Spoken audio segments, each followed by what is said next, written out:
Déjenme comentarles de que ustedes han sido elegidos entre toda una serie de gente que se postuló para este curso y realmente la recomendación que dieron de ustedes, ¿verdad?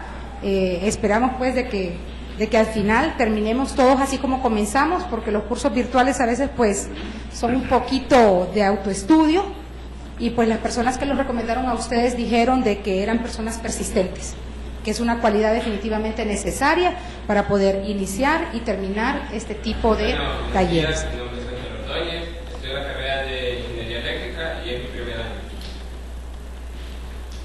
Buenos días, otra vez. Mi nombre es Carlos Alvarenga, soy egresado de la carrera de Licenciatura de Periodismo y trabajo con el licenciado Sarmiento, como lo había mencionado anteriormente, y trabajo en los medios universitarios de la universidad. Muy buenos días, mi nombre es Luis Aguirre, soy estudiante de la carrera de Ingeniería Civil, curso el cuarto año de la carrera. Bueno, buenos días a todos, mi nombre es Erwin Samuel, estudio la carrera de Matemáticas y este es mi primer año.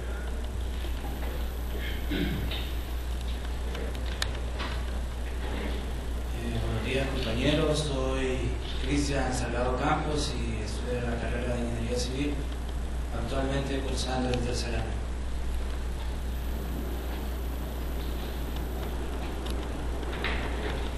Muy buenos días, mi nombre es Jorge Luis Jiménez Letona, soy estudiante de medicina y actualmente curso el cuarto año.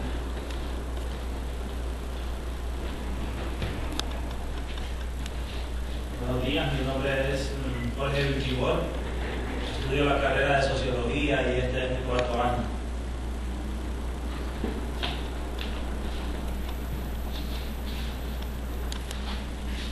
Buenos días, mi nombre es Gerardo Esponda y estudio Sociología, este es mi tercer año.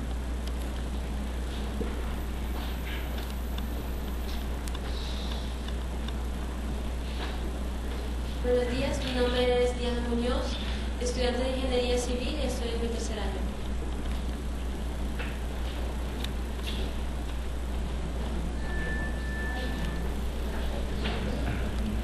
Buenos días, mi nombre es Michelle Ardón, estudio la carrera de Sociología y este es mi quinto año.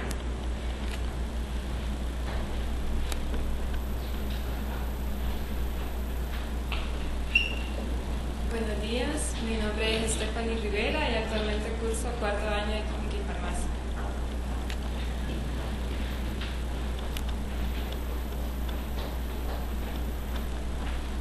Buenos días, mi nombre es Michelle Águez y estoy en cuarto año de arquitectura.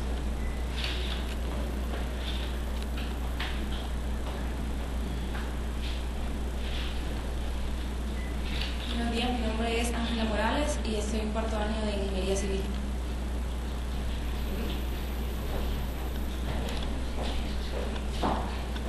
Bueno, muy buenos días a todos de nuevo. Mi nombre es Patricia Durón y soy la coordinadora del Proyecto de Comunicación y Visibilidad de Plan Nación, que es quien está financiando este taller.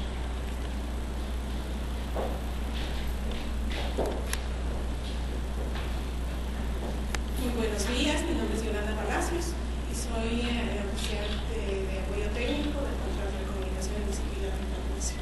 Mucho gusto.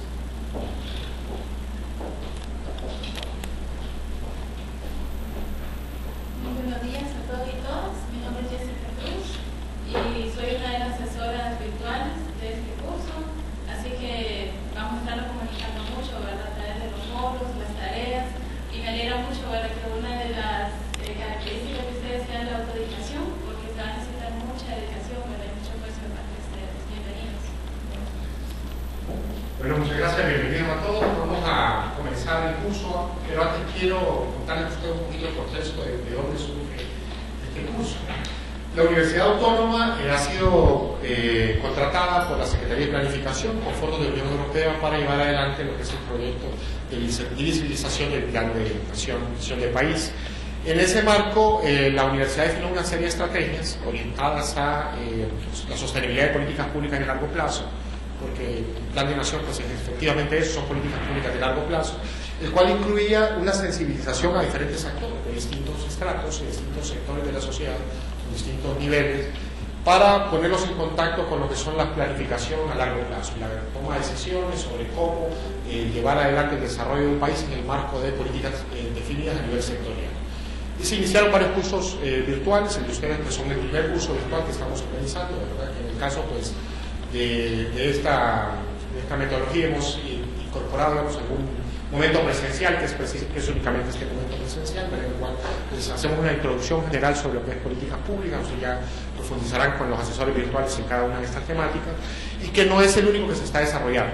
¿Sí? Estamos desarrollando uno para periodistas a futuro, cada uno tiene un énfasis diferente, estamos desarrollando uno para actores de sociedad civil como el sector privado, estamos desarrollando uno para lo que son los periodistas, los mencioné, ¿verdad? Los medios de comunicación, estamos desarrollando qué otros actores tenemos en los cursos, funcionarios públicos, ¿es verdad? Funcionarios públicos de diferentes instancias del Estado, es decir, lo que queremos es capacitar a la gente uno, que conozcan lo que son la formulación de políticas públicas y segundo, lo que es el plan de nación, ¿verdad? En ese marco, pues ustedes son privilegiados, son el primer grupo que se forma y en ese marco nosotros tenemos, digamos, una orientación diferente para cada caso. Lo que tiene que ver con los periodistas, la idea es facilitarles a ellos las herramientas para la cobertura de lo que son las políticas públicas, es decir, darle a ellos no solo las herramientas de lo que son políticas públicas, de lo que es plan de nación, sino que también enseñarles a ellos cómo cubrir de manera eficiente lo que son las políticas públicas. En el caso de funcionarios públicos tenemos funcionarios de la Secretaría de Planificación, tenemos los encargados de planificación y presupuestación de las instituciones públicas, que al final son los que tienen que ver con el plan de nación. Si ellos nos ponen en sus planes operativos, si ellos nos ponen los recursos para el plan de nación, para las actividades del año de su organización, el plan de nación no se estaría ejecutando. También lo tenemos para funcionarios municipales, más orientado a la ejecución a nivel local, ¿verdad? Es un poco diferente.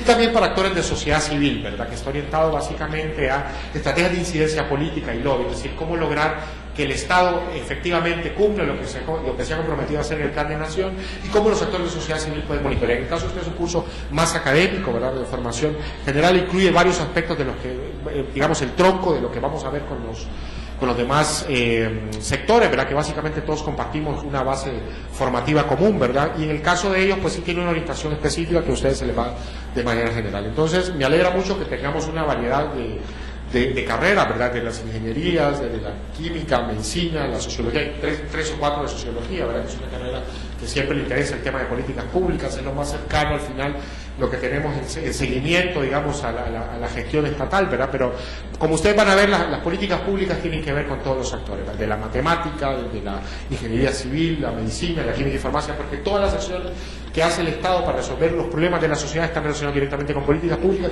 y están relacionadas absolutamente con todas las disciplinas. Entonces vamos a dar inicio al curso, a la introducción de lo que son las políticas públicas y vamos a empezar con una pequeña definición, una definición muy sencilla. Quiero aclararles que en la literatura que ustedes van a ver a lo largo del curso ustedes van a encontrar diferentes definiciones. He tratado de tener una definición lo más neutral posible, ¿verdad? Y lo más simple para poder introducir el concepto. ¿Qué son políticas públicas? ¿Sí? Es lo que los funcionarios públicos, y ese es un concepto importante porque las políticas públicas son del Estado, ¿sí? Por acción o por omisión, como lo vamos a ver más adelante, de una administración. Y esto, cuando hablamos de una administración, tiene que pensar en varios niveles, ¿verdad? A un nivel municipal, o sea, lo local, a un nivel regional, ¿verdad?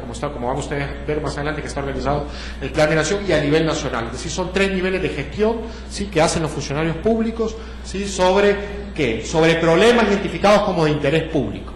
¿Sí? Y este es un elemento importante. Estamos hablando de atención de problemas específicos de una sociedad que son considerados como problemas de interés público. No nos vamos a fijar acá en el tema de políticas públicas si doña Juanita tiene un problema particular con su hijo porque su hijo no le hace caso. Eso no es un tema de interés público, pero podría ser un tema de interés público si estuviéramos hablando de la obediencia, digamos, de la responsabilidad de sus hijos en el hogar en cuanto a su paso por la escuela. Eso sí sería un problema de políticas públicas, algo de interés general. Pero no vamos a ver problemas particulares, porque los funcionarios públicos obviamente no pueden atender todos los problemas de una sociedad y se van a fijar en los problemas que son de interés general. Entonces podríamos decir, recapitulando, ¿verdad?, que las políticas públicas son lo que los funcionarios públicos hacen en sus distintos niveles, ¿sí?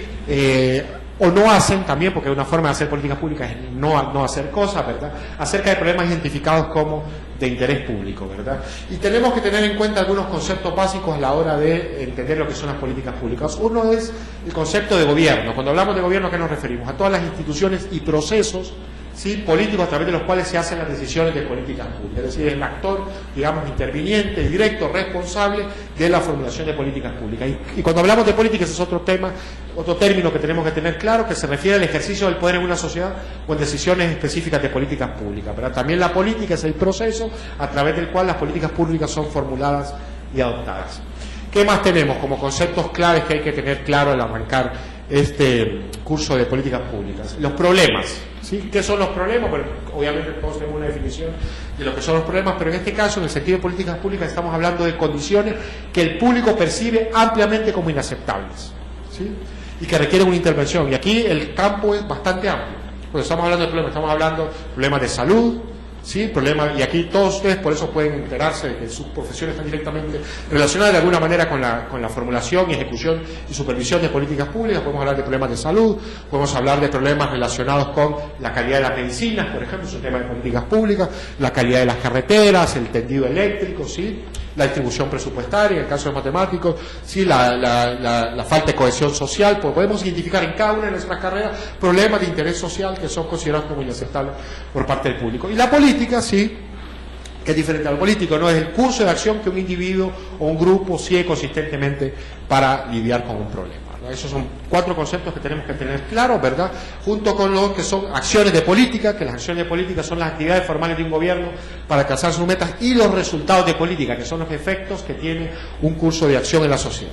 En este pequeño curso introductorio de políticas públicas vamos a ver no solo estas definiciones generales, sino que las formas en que se expresan las políticas públicas, las justificaciones para las políticas públicas, y también los procesos de formulación y de evaluación de políticas públicas, que creemos nosotros que como curso introductorio les va a dar a ustedes un pantallazo general de lo que va a ser el contenido de este ejercicio. Entonces, ¿cómo se expresan las políticas públicas? Hay distintas formas de expresar políticas públicas, distintos niveles los podríamos llamar, y que cada uno de estos es responsabilidad de actores diferentes. Una política pública se puede expresar a través de una ley, ¿sí?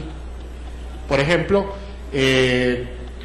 tenemos en nuestro Congreso Nacional, ¿verdad?, la facultad de legislar, ¿sí?, y legislar con un sentido de atención a determinados problemas. Es decir, la legislación nacional responde también a la necesidad de resolver problemas. ¿Qué se les viene a ustedes a la mente que recientemente ha hecho el Congreso Nacional para atender algún problema específico de nuestra sociedad?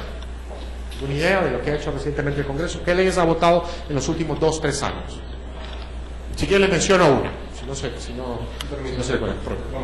Estamos hablando, por ejemplo, de la depuración de la policía.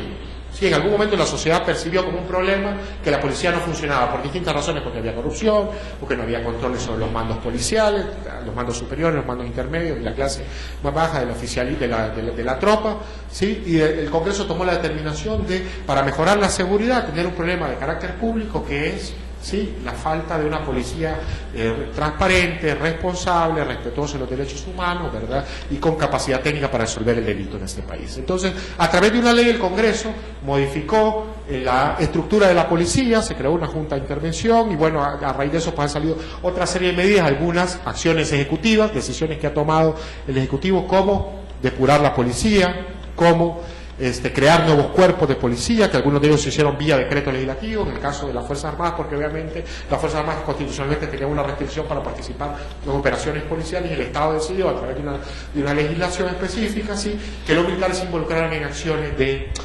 persecución del delito, ¿verdad? A través de se crearon 2 fuerzas, ¿verdad? Se crearon los Tigres, sí, que es una fuerza policial, y también se crearon esta nueva policía militar de orden público, ¿verdad?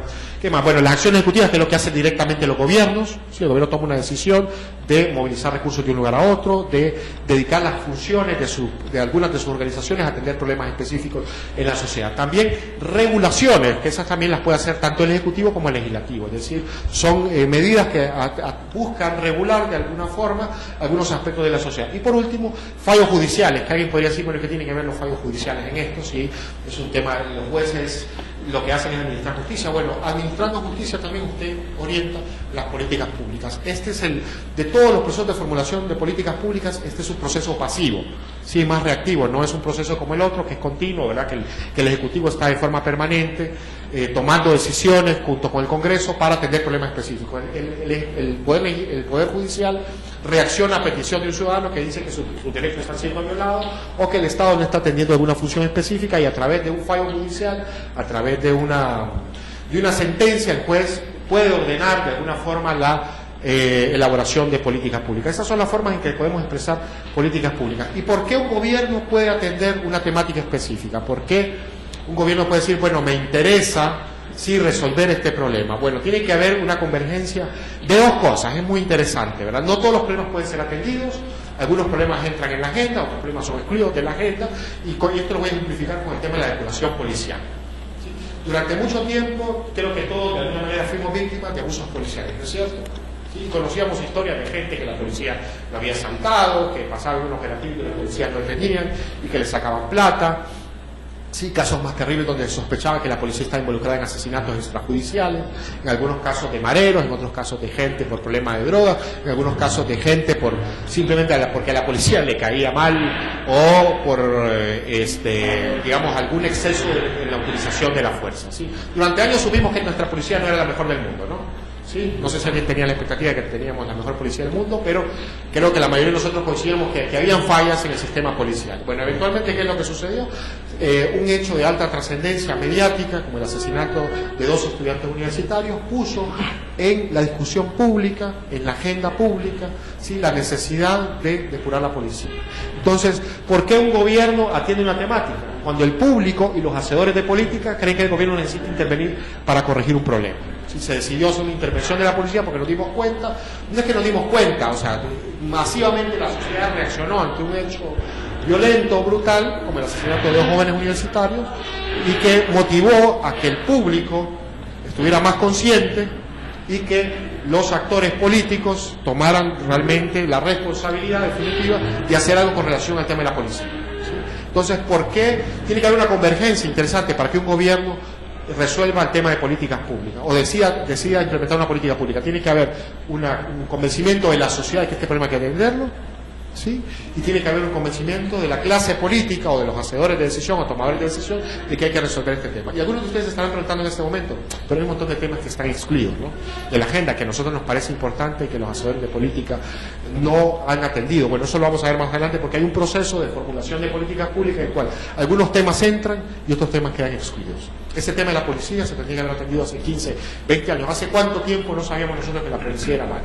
Sí, pero no había un movimiento ciudadano que movilizara la opinión pública, valga la redundancia, no había una presión social fuerte que obligara a los tomadores de decisión a modificar, digamos, la estructura de los mandos policiales y la forma en que la policía actúa en este país, ¿verdad? Entonces, eso lo vamos a ver más adelante. ¿Cuáles son las justificaciones para atender un problema? ¿Cuáles son las justificaciones para atender políticas públicas? Bueno, la primera justificación es una razón moral y ética. ¿Sí? Los hacedores de política y la sociedad consideran que es ético atender algún problema específico. ¿Sí? El tema de la niñez que deserta de la escuela, ¿sí?, porque el tema de la desnutrición le afecta en sus estudios. ¿Sí? Entonces, por razones morales y éticas, la sociedad decide, bueno, vamos a crear un bono, vamos a crear un sistema que le permita a los niños recibir algún nivel de alimentación mientras van a la escuela, y con eso vamos a garantizar que los niños permanezcan en la escuela. Así nacen nuestros proyectos del vaso de leche, ¿sí? que empezó con un vaso de leche y ahora es un desayuno un poco más completo, ¿verdad?, que trata de suplir esas deficiencias nutricionales que tienen los niños que están en condiciones económicas limitadas. Entonces, la primera razón que nosotros podemos esbozar es una razón moral y ética, es decir, la sociedad tiene que atender, ¿sí?, de alguna manera una falencia a nivel social que provoca una reacción, digamos, una movilización de los actores políticos y de la sociedad para atender un asunto específico. La otra son razones políticas, ¿sí? Tal vez no es tan bonita como la otra, es decir, es un actor del sistema que lo que quiere es congraciarse con su poder constituyente, ¿sí?, con sus votantes o con sus votantes potenciales. ¿Sí? Entonces vamos a encontrar que muchas de las acciones de políticas públicas, algunos las van a calificar, digamos, de demagógicas, en el sentido de que lo que buscan no es precisamente resolver un problema, pero sino atender un interés político particular. Eso no quiere decir necesariamente que sea malo, simplemente una reflexión, ¿verdad?, y una razón válida, y eso, independientemente de sus orígenes, su justificación moral, constituye también una política pública. ¿Sí? Alguien por decisión política puede decir hacerlo. La tercera podríamos definir que es una razón económica, ¿sí?, o fallas de mercado. Y cuando hablamos de, no hay lástima que no hay nadie de economía acá, cuando hablamos de De económica nos estamos refiriendo a una discusión que es una discusión que ha pasado durante muchos años en las ciencias económicas acerca de si el Estado debe o no intervenir en la economía. Y sobre esto hay muchas tesis, ¿verdad? Hay básicamente podemos hablar de tres tesis. Hay tres grandes teorías económicas, ¿no? Está la teoría clásica liberal que dice que el Estado no debe intervenir en la economía porque la economía se autorregula, existe un actor que se conoce como la mano invisible que de alguna forma arregla todo en la sociedad, ¿verdad? Así que el Estado lo que hace es crear una distorsión que complica, digamos, la competencia y que genera básicamente una distorsión de mercado, ¿no? Entonces esa es una tesis importante. Hay otros que consideran de que el Estado debe intervenir. ¿Por qué? Porque la competencia no es perfecta. Sobre esto hay varios estudios, incluso hay premios Nobel recientes como Joseph Stiglitz, que descubrió que ese concepto de la mano invisible es un concepto errado porque los actores del sistema económico no tienen acceso a toda la información y por lo tanto no podemos hablar de que va a haber competencia perfecta, porque para que exista competencia perfecta los actores tienen que estar informados de dónde se vende más barato y dónde se vende más caro. Y eso no existe en el sistema y por eso Stiglitz recibió el premio Nobel, si no me equivoco, 2001. ¿Sí? Y otro también, Kahneman, otro premio Nobel de Economía, también fue en la misma línea y descubrió que la información, digamos, está ausente del sistema y que por lo tanto los actores no pueden tomar decisiones de tipo racional. Y está otra teoría, que es la teoría keynesiana, ¿sí? Que dice que el Estado debe intervenir porque estas imperfecciones, ¿sí? El mercado precisamente obliga a que exista en algún momento alguna corrección por este sistema económico que en algún momento puede tener algún nivel de exclusión, y sobre todo cuando se dan condiciones de producción monopólica, es decir, que existe un solo productor, o oligopólica, que existe un solo grupo de productores que se ponen de acuerdo. Y hay una tercera teoría, que bueno, de la teoría marxista, que va más o menos un poco en la línea keynesiana, pero dice que el Estado debe ser el único actor de la economía, ¿verdad?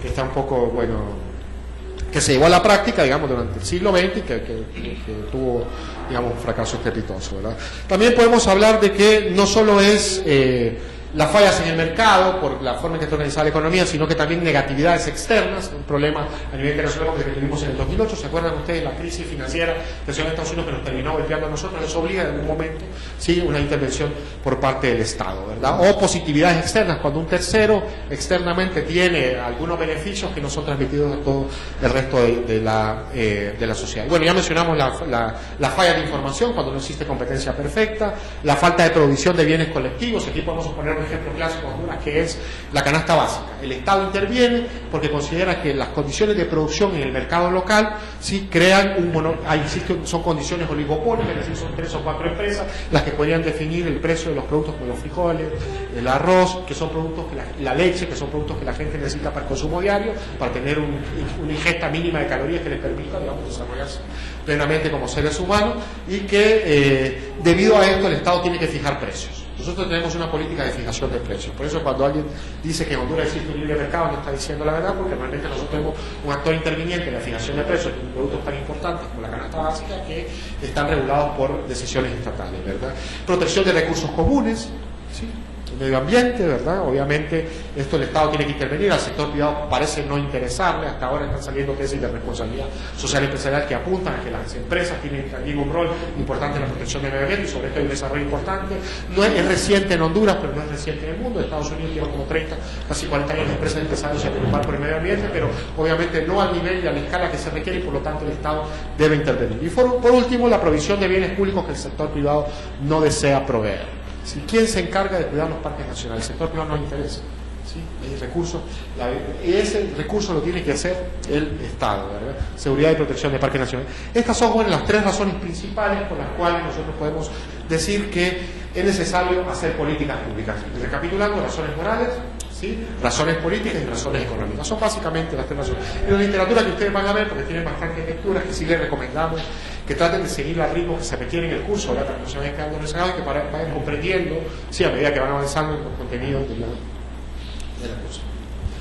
del curso, ¿verdad? Entonces, ¿pero por qué tenemos que estudiar políticas públicas? Y tal vez es una pregunta que algunos de ustedes ya respondieron. De hecho, el que tenga este curso requiere precisamente tener claro que querían estudiar políticas públicas. Algunos lo habrán hecho por curiosidad, otros lo habrán hecho para ampliar sus conocimientos, unos por considerar que están relacionados con su formación y sus carreras. Yo les voy a enumerar a ustedes básicamente dos razones, que son 2 razones de tipo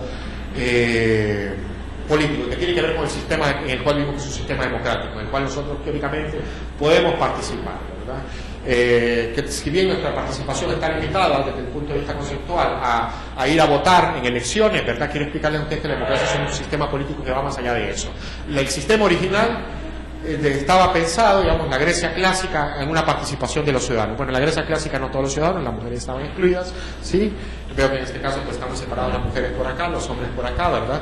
Eso no significa que se estén excluidos ahí, simplemente fue una cuestión de, creo que de afinidad. Los chicos empezaron a llegar en grupos y se juntaron por ahí, ¿verdad? Pero en la Grecia clásica la exclusión era una cuestión no azarosa como en el caso de este curso, sino que era una cuestión política. O sea, la gran parte de la sociedad estaba fuera del proceso de toma de decisiones, y el proceso de toma de decisiones era básicamente un proceso que en el caso nuestro, así como se ha transmitido, se ha concebido como un proceso electoral. O sea, la creencia de la gente que la democracia es un sistema electoral es una creencia incompleta sobre cómo funciona el sistema. Nosotros hemos desarrollado el concepto de democracia, un concepto de democracia inclusiva y participativa, donde los ciudadanos no solo son ciudadanos al momento de hacer el voto, sino que tienen un nivel de participación adicional. Entonces, ¿de qué estamos hablando acá? De la primera razón por la cual tenemos que estudiar políticas públicas, es decir, el derecho de los ciudadanos a participar en las decisiones.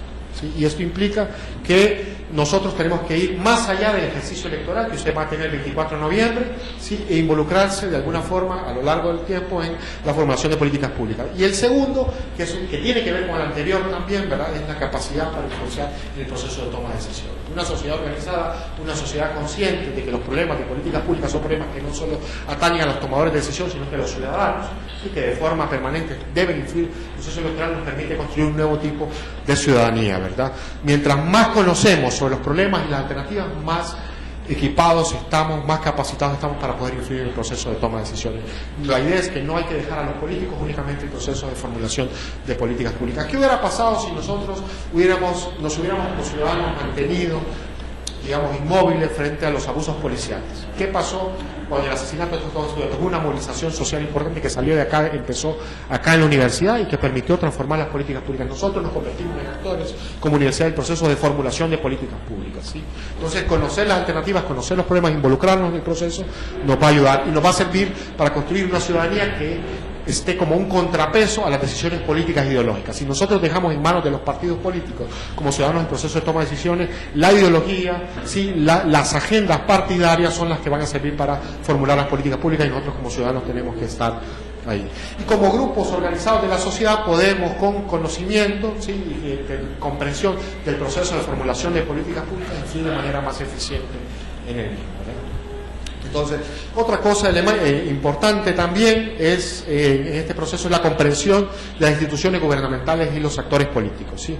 Es importante saber cómo funciona el sistema para poder influir sobre el sistema, ¿sí? De ahí que en algunos cursos, ¿sí?, el curso, por ejemplo, que está orientado para los actores de sociedad civil, que estamos hablando de ONGs y del sector privado, el curso está orientado a acciones de incidencia política, ¿sí?, a enseñarles cómo funciona el sistema político hondureño y cómo deben influir ellos sobre el sistema político hondureño. El caso de ustedes pues es una referencia muy general, pero en lo que tiene que ver con el curso para actores de sociedad civil, el énfasis está puesto en eso, es decir, comprensión del proceso de políticas públicas y acciones concretas para poder incidir sobre la formulación de políticas públicas, ¿verdad? Bueno, para esto hay que comprender cómo funciona el sistema y saber que existen 3 ramas de gobierno. Ustedes las conocen, ¿verdad? Eso es parte de la lógica del sistema democrático planteado por autores de la Ilustración francesa como Montesquieu, quien definió que la única forma de tener el poder es con el poder, ¿sí? Concebió un sistema de contrapesos en el cual se definían las funciones para cada uno de los actores: una función ejecutiva de administración, una función judicial de administración de justicia y una función legislativa para formulación de leyes. La idea es que todos estos actores del sistema sirvieran como contrapesos para que el gobierno no deviniera en una tiranía. Y en ese marco, la formulación de políticas públicas requiere la comprensión de este proceso. Existen 3 actores y cada uno de estos actores tiene una lógica. Si vamos a incidir sobre ellos, tenemos que saber, por ejemplo, si es a nivel de Congreso, que queremos tener algún nivel de presión sobre la formulación de políticas públicas, tenemos que saber cómo funciona el Congreso. Primero, de entrada, cuántos diputados son, cómo se componen, de qué partido, qué bancadas hay, quiénes conforman las condiciones, cómo es el trabajo de las comisiones, cómo opera el reglamento del Congreso, que son elementos muy importantes y definitorios sobre el proceso de formulación de políticas públicas. Yo no sé si ustedes saben que el reglamento actual del Congreso le permite al presidente del Congreso definir qué temas entran en la agenda de discusión. Y si el presidente del Congreso no quiere excluir un tema, lo puede hacer de manera permanente. Y no hay forma que la Cámara pueda hacer algo. O sea, le toca un poder, una concentración tan de poder, que eso tiene un reflejo después en la lógica de las carreras políticas en este país. Nosotros ustedes han notado que hay como una tendencia recurrente de que todos los presidentes del Congreso quieren ser presidentes después de la nación. Sí, porque concentran de tal forma el poder, concentran de tal forma la agenda del Congreso que lo convierte en actores del sistema de mucho peso, casi a nivel del presidente, incluso en algunos casos con mayor poder incluso que la Cámara misma. ¿Sí? Y eso es importante conocerlo a la hora de formular política pública. Es decir, si usted quiere que haya un tema de política pública en el Congreso, uno de los actores que usted tiene que convencer, no solamente a los diputados, no solamente a la bancada, no solamente a las comisiones del Congreso, sino que también al presidente del Congreso. Si usted no conoce al presidente del Congreso, el tema no entra y no importa lo que usted haga a otro nivel. También el funcionamiento del Ejecutivo es importante, ¿por qué? Porque el Ejecutivo es el que al final formula e implementa la política. El Congreso puede hacer una ley, pero al final el que le va a tocar implementarla es al Poder Ejecutivo Nacional, ¿verdad?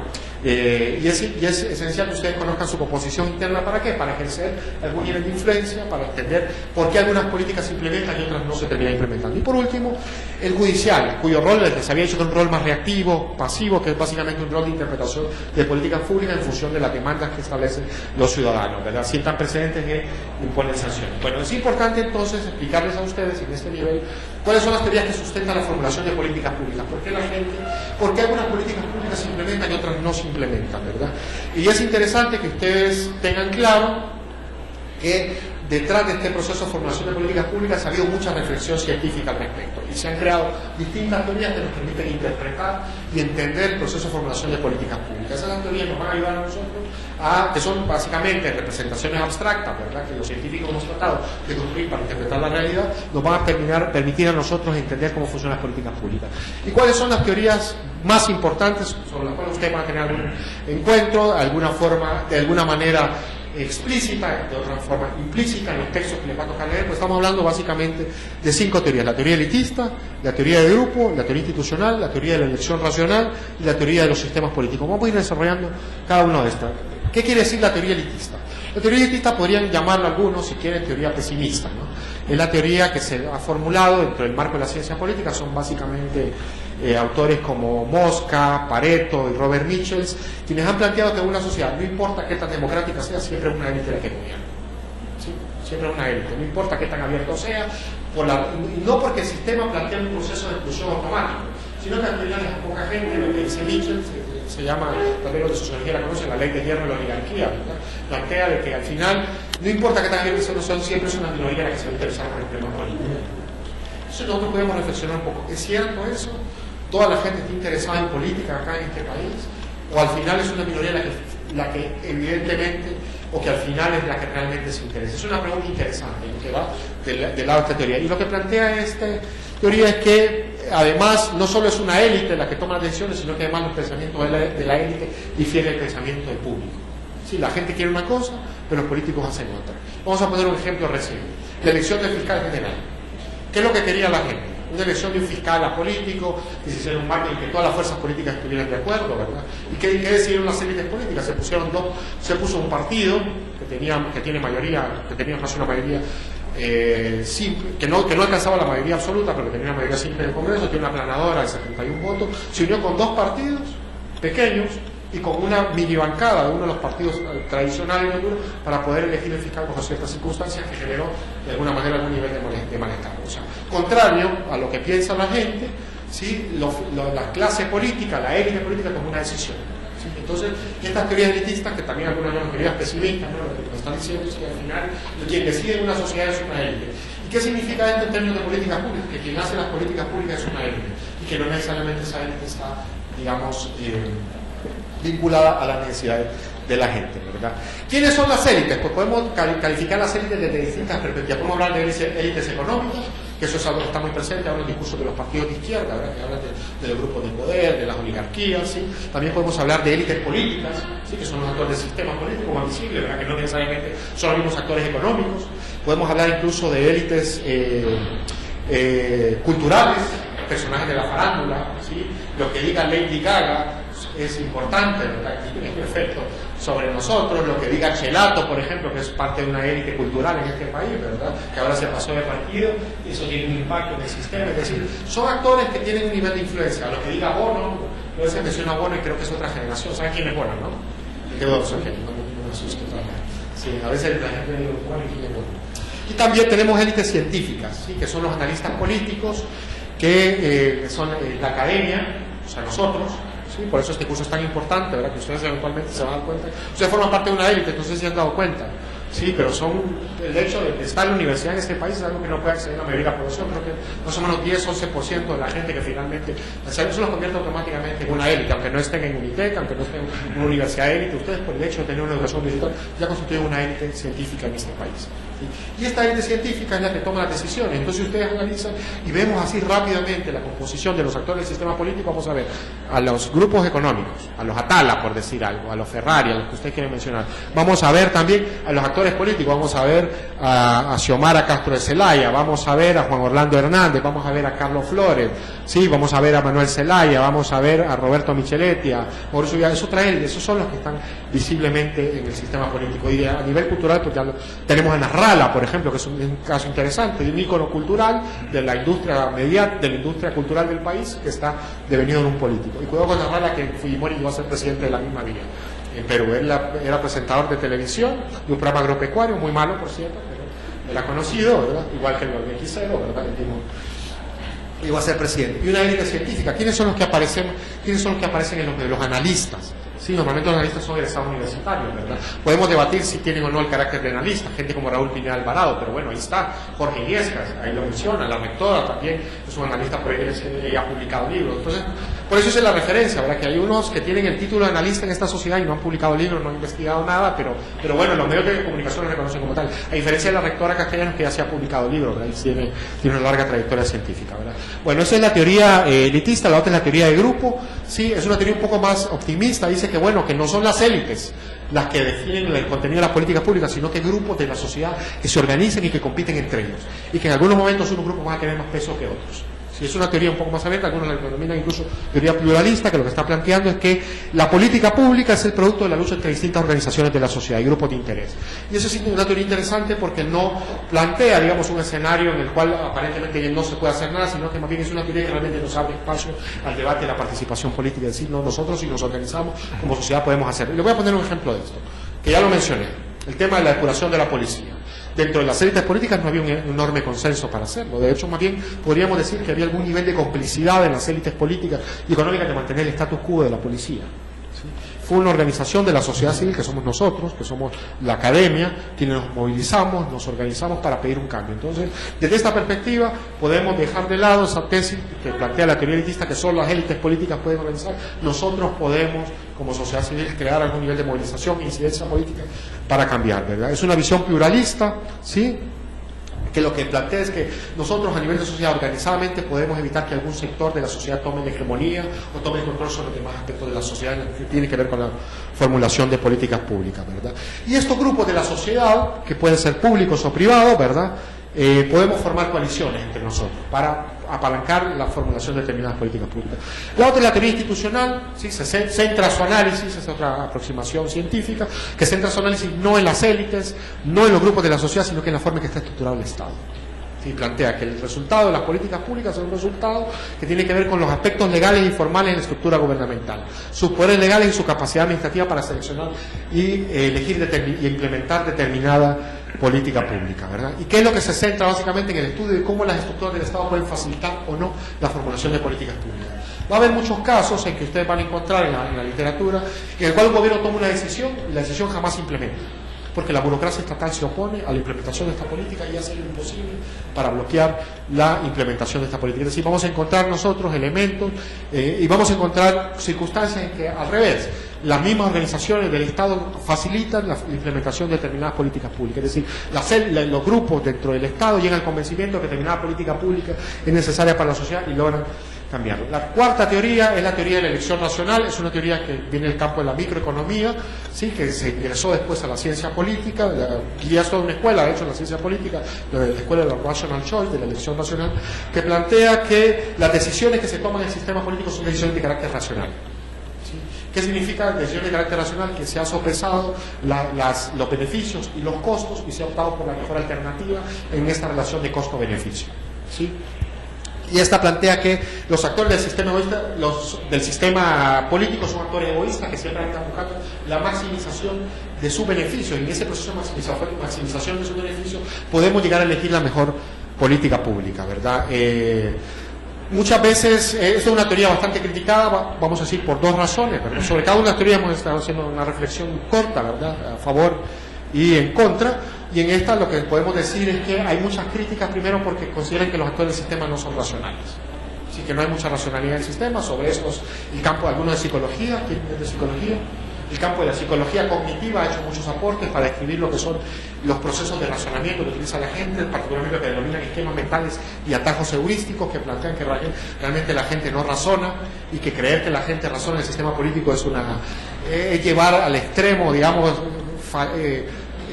capacidades que el ser humano mismo no tiene, ¿sí? y hay fundamentos fuertes sobre esto. Y la otra razón es que la teoría de la elección nacional desconoce acciones desinteresadas de los actores del sistema político. A veces hay gente que da parte de su riqueza y dice, entrego esta riqueza a la sociedad. ¿Sí? Es una acción desinteresada para resolver tal problema. Las acciones filantrópicas, por ejemplo. La acción filantrópica de donar plata no tiene, desde el punto de vista racional, ninguna base. ¿Por qué voy a donar plata? ¿Ustedes donarían parte de sus ingresos? Obviamente, yo trato, lo único que puedo donar yo son las monedas en el cambio del supermercado, pero no me considero un filántropo, ¿sí? Porque es mi plata, yo tengo que resolver mis problemas, o sea, yo estoy actuando como actor egoísta. Pero ¿qué pasa con esa gente que sí se saca de su bolsa y pone plata? Eso no es un acto racional. Racional es no dar el dinero, ¿me explico? Sí, aunque algunos podrían ver una racionalidad y decir, bueno, si yo resuelvo este problema y aporto para resolver el tema de la inseguridad, me va a salir más barato construir mi casa porque no va a tener que poner esos muros tan altos para que la gente tenga que trepar. Bueno.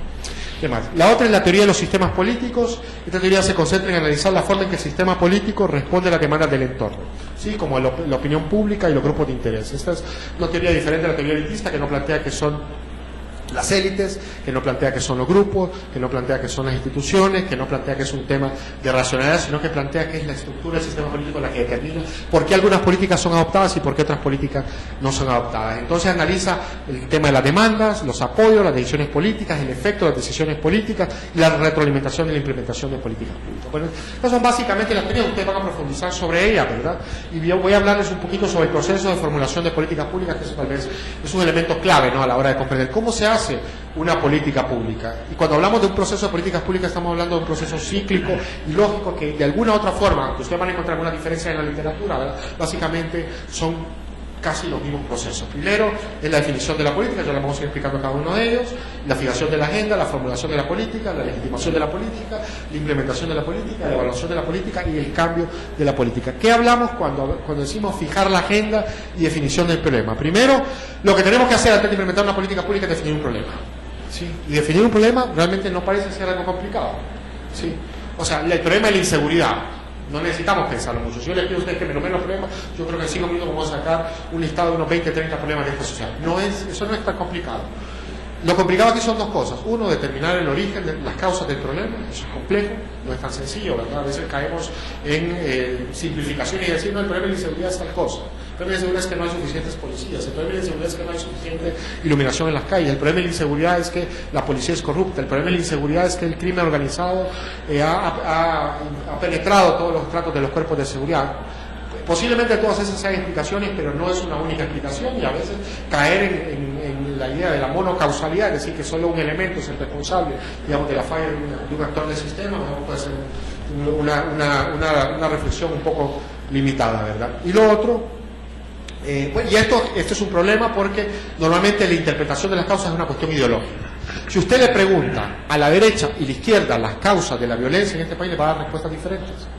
La izquierda, ¿qué le va a decir? La pobreza. La derecha, ¿qué le va a decir? La falta de valores en la familia, ¿sí?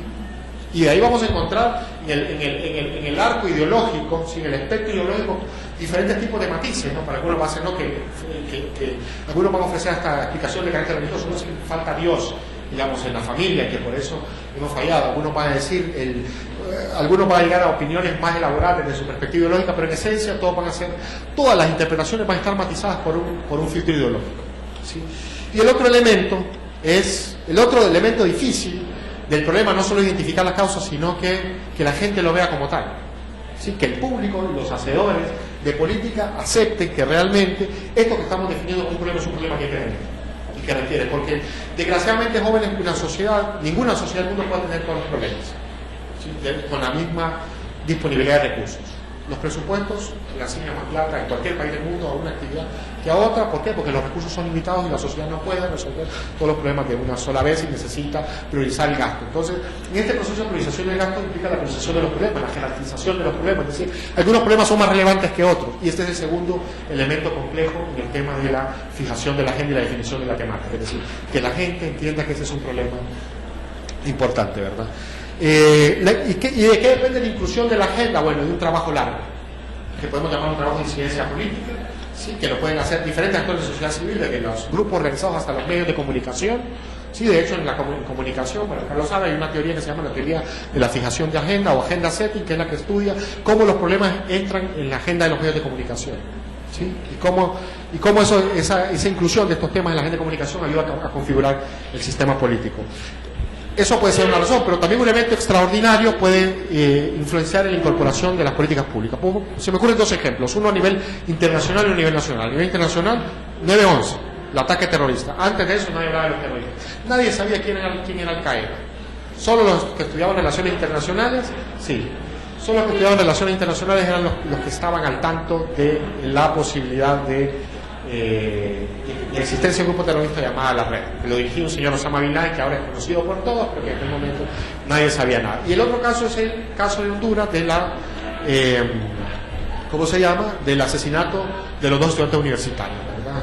Que conmocionó a la sociedad y que incluyó en nuestra agenda política la discusión de una reforma importante sobre el tema de la seguridad, ¿verdad? Entonces, la fijación de la agenda es complicada, ¿verdad? Hay temas que nunca entran a la agenda, temas en los cuales la transformación del sistema es muy violenta, que podemos llamarlo como una revolución, siempre quedan excluidos del sistema porque las burocracias estatales sí tienen una resistencia al cambio, ¿verdad? El otro tema es la formulación de la política. Una vez que ya identificamos un problema y que ya lo visibilizamos como tal, hay que tomar una decisión.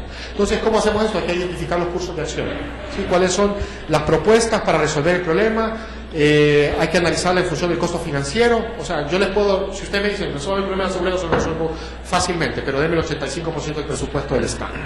Nadie me va a dar el 85% del Estado, porque hay que tener salud, hay que hacer carretera, hay que hacer un montón de cosas, ¿verdad? Entonces, el costo financiero, las decisiones tienen que estar en función de los costos financieros, la aceptación social. Hay cosas que no se pueden, que socialmente no vamos a aceptar. Les voy a poner un caso, el caso del matrimonio entre parejas del mismo sexo. No es aceptado porque la sociedad tiene una reticencia, digamos, a concebir, digamos, la unión entre parejas del mismo sexo como algo natural o normal o moral o ético, ¿verdad? Cuando al final, para algunos actores, es un problema de derechos civiles, que dos parejas estén unidas y que una de las parejas que trabaja le pueda transferir derechos al otro en cuanto a la seguridad social, en cuanto a la herencia que actualmente no tiene, ¿no?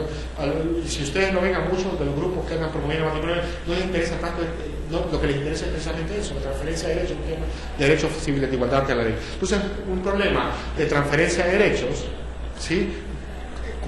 Como la transferencia de derechos entre parejas del mismo sexo a través del matrimonio, no tiene una aceptación social. Entonces, eso difícilmente va a poder ser implementado, ¿verdad? Sobre todo la capacidad para resolver el problema sería el tercer elemento importante, ¿verdad? Entonces, el otro elemento, como les decía, el segundo elemento es la formulación de la política, es decir, analizar los cursos de acción, ¿sí? Definir cuáles son las alternativas que tenemos y elegir una de esas alternativas. Voy a ir un poco rápido porque me queda poco tiempo, empezamos unos minutos tarde, ¿verdad? El otro elemento es la legitimación política. O sea, ya identificamos el problema, identificamos el curso de acción, que normalmente el curso de acción debería de ser una cuestión racional, una relación entre costo y beneficio, pero no es así siempre. Los factores políticos, ya lo mencioné, los factores ideológicos van a jugar un rol importante. Pero el tercero es la legitimación de la política, es decir, ¿qué tengo que hacer yo para hacerlo? Y esto puede ser una decisión administrativa, una nueva ley, una ordenanza municipal. Es decir, el tercer nivel, la tercera parte del proceso es hacer algo, ¿sí? Es la legitimación de la política, ¿verdad? Tiene que ser consistente con la legislación. Yo no puedo meter una legislación que se contradiga primero la ley primera que la Constitución o los tratados, ¿verdad? Obviamente tiene que haber algún nivel de correlación entre esto. Tiene que ser compatible con la cultura política. Ya mencioné el caso del matrimonio gay, por ejemplo, que no es un tema de políticas públicas en este momento, no está ni siquiera en el debate nacional. Nosotros autorizamos una vez que se pegara una manta acá y nos pegaron con un caño todos esos días, ¿verdad? Los medios de comunicación, por haber autorizado una manta que, según alguna gente, promovía el matrimonio gay. Sí, y con un respaldo popular, ¿verdad? Si usted toma una decisión de política pública y no cuenta con respaldo popular, usted va a tener la gente en la calle.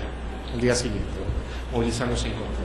El cuarto elemento es la implementación de la política, o sea, ya definimos, ya tomamos la medida administrativa, ahora hay que hacerlo, hay que llevarlo a la práctica, ya decidimos, ya identificamos el problema, decidimos lo que había que hacer, tomamos la decisión correspondiente y ahora hay que implementarla, ¿verdad? Entonces esto implica organización, implica interpretación, cuando hablamos de interpretación es esa ley que escribimos, hay que traducirla en un lenguaje para que el funcionario que le toque implementarlo lo pueda hacer, ¿sí?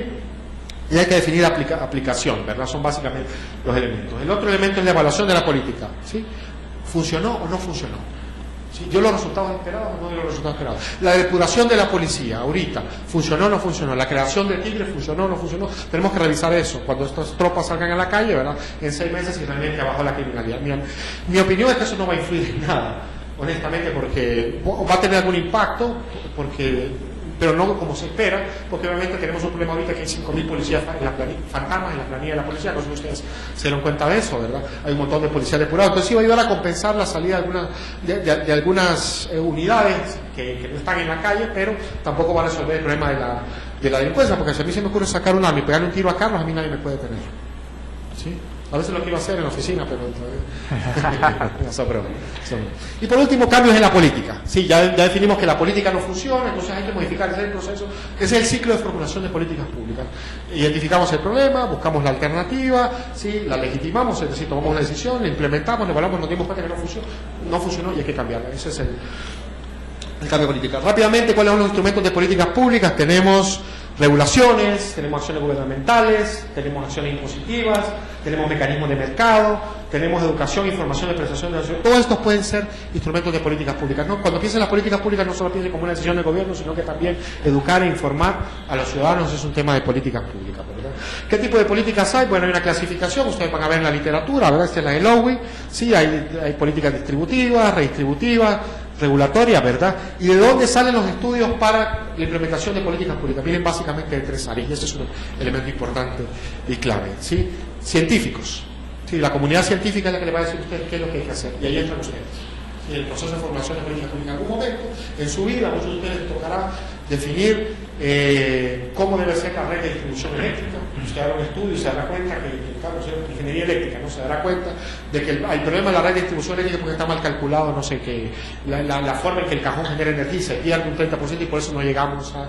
Estoy inventando un concepto técnico, sí, no llegará a toda gente. En el caso de los sociólogos, en algún momento podrán, desde el punto de vista de la ciencia, hacer una investigación y determinar qué cosas se deben hacer para poder mejorar la sociedad. Es decir, lo se hace desde el punto de vista científico, se hace a nivel profesional también, cuando estamos hablando a nivel profesional, fuera de la academia, fuera del pensamiento científico. El pensamiento científico lo que busca es la verdad, que estamos hablando de actores que pueden tener o no una agenda política, como agencias de gobierno, organismos internacionales. Viene el Fondo Monetario y le dice a Honduras, mire, la política fiscal debería ser de esta forma. El Banco Mundial le dice el combate a la pobreza debería estructurarse bajo la siguiente estrategia. Es decir, esos son grupos profesionales que se dedican a resolver.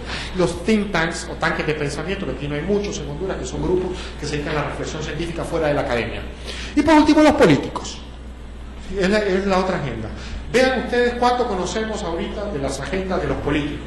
¿Sí? Los planes de gobierno son invisibles, ¿no? Lo que estamos escuchando en la cancioncita, de que esto no va a resolver el problema porque son buenos, que aquellos no hay que votarlos porque son malos. O sea, hay muy poca sustancia realmente del debate político. ¿Por cuánto conocemos nosotros?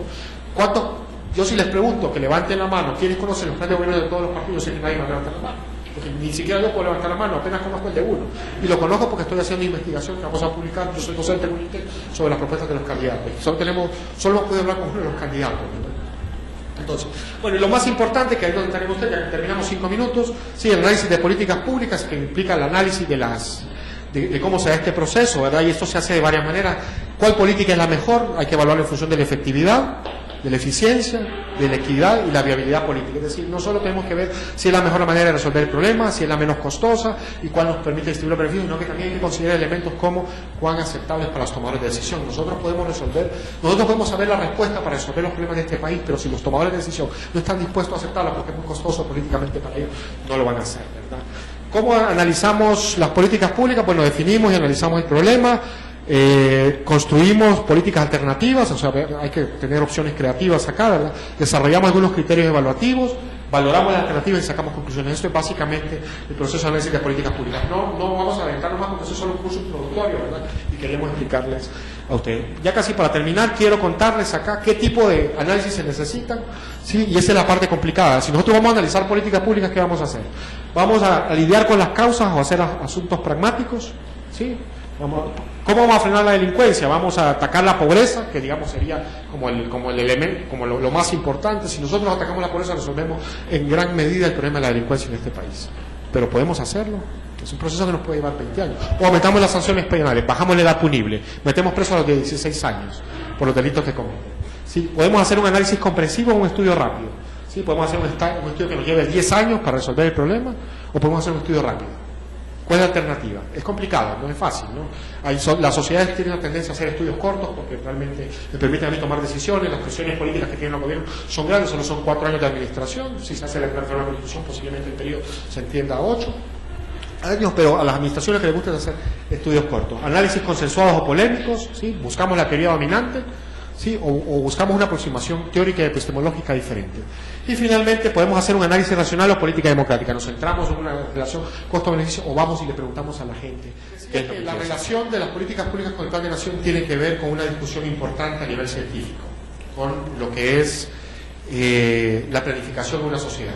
Es decir, si de alguna manera nosotros aceptamos las tesis del pensamiento neoliberal que dicen de que la sociedad no necesita planificación porque el mercado automáticamente va a poder resolver todos los problemas de la sociedad, estamos dejando por fuera la necesidad de formular políticas públicas de largo plazo. Y nos quedamos con lo inmediato.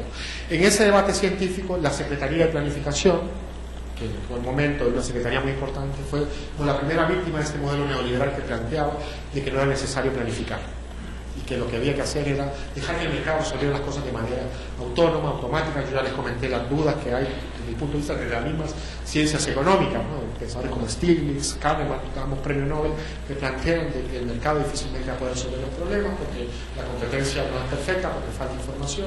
Y en ese sentido se retomó recientemente la necesidad, y sobre todo también con la crisis del pensamiento neoliberal, que estaba, digamos, la mayor manifestación fue la crisis financiera del 2008, ¿verdad?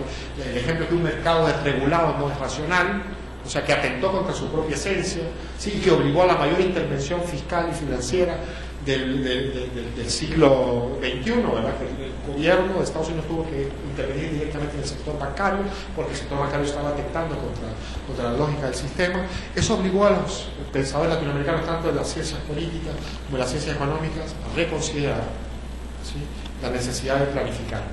Y en ese marco de planificación estamos nosotros iniciando este curso, considerando que tenemos un plan de nación, una visión de país que nos da a nosotros un panorama de hacia dónde queremos llegar.